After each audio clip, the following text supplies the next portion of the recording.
compte rendu philosophique. Art, communication, esprit, 13 300.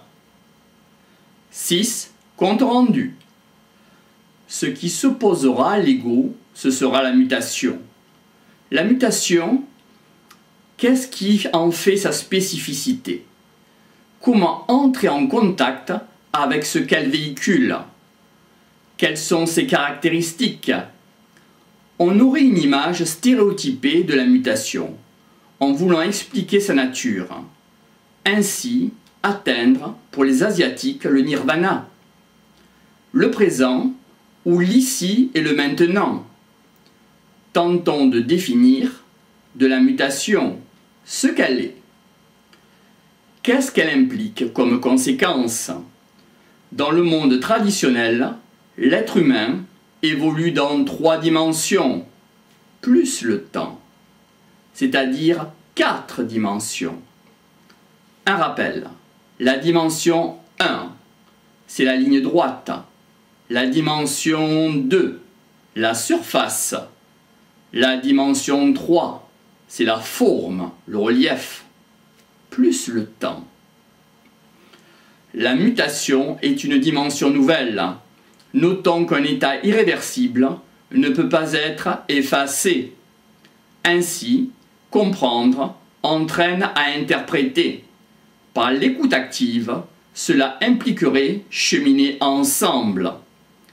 Par un état de disponibilité, l'éveil de l'attention, un moment privilégié, prend forme.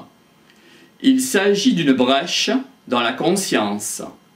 Ainsi peut prendre forme une vision, un regard immédiat, et donc on en arrive à oublier les résistances passées. C'est un moment de grâce exceptionnel. Attention, cela s'opposera à la prise de drogue pour oublier leurs limitations. C'est davantage être en vibration, en résonance. Cela induit le sens de la terre sacrée, le vertige, et par conséquent une réalité davantage large, davantage vivante. Presque, laisser ce qui est en train de mourir en nous, même si on veut se protéger, pour s'éprouver par une dimension supérieure. C'est une séquence vibratoire du feu qui brûle nos corps de passion. C'est un fait d'éther, de sensation. Ce qui résiste, c'est le passé, pour franchir les frontières de l'inconnu. Mais ce moment, on le redoute. Par exemple, Moïse, sur le Sinaï, en face du buisson ardent. De même, les chakras, les centres énergétiques, transfigurent, font changer, telle la transsubstantialité. Toutefois, l'important étant l'unité de la personne. Il y a une réalité vivante de la mutation. Un avant, un concept d'énergie pendant et un après. Cette manifestation, cette force génère une énergie. C'est une entité abstraite. On peut savoir comment ça marche, mais on ne sait pas pourquoi ça existe. Pour Platon, l'éther, c'est la 5e dimension du monde. Aussi, les mystiques en ont parlé. Le lieu de l'esprit est censé exister.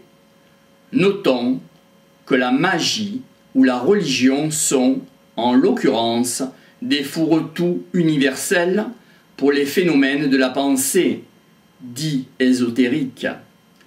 Comment en arriver à en parler? Le temps est une dimension dans laquelle on vit. Le silence peut se faire le messager de la pensée, où pourrait se loger l'avenir, qui pourrait venir se manifester dans cette 5e dimension. Cela peut venir après la mutation. C'est une sorte d'espérance. Cette mutation, on pourrait l'appréhender, vivre avec. C'est de pouvoir saisir cette dimension de l'éther. Notons qu'il ne s'agit pas du corps éthérique, qui est un reliquat du corps physique. Ce phénomène électrique n'est pas plus non plus le corps causal, qui s'apparente au domaine spirituel. Ainsi, concevoir, c'est envisager en nous-mêmes. Envisager en potentialité, c'est différent d'envisager en existence.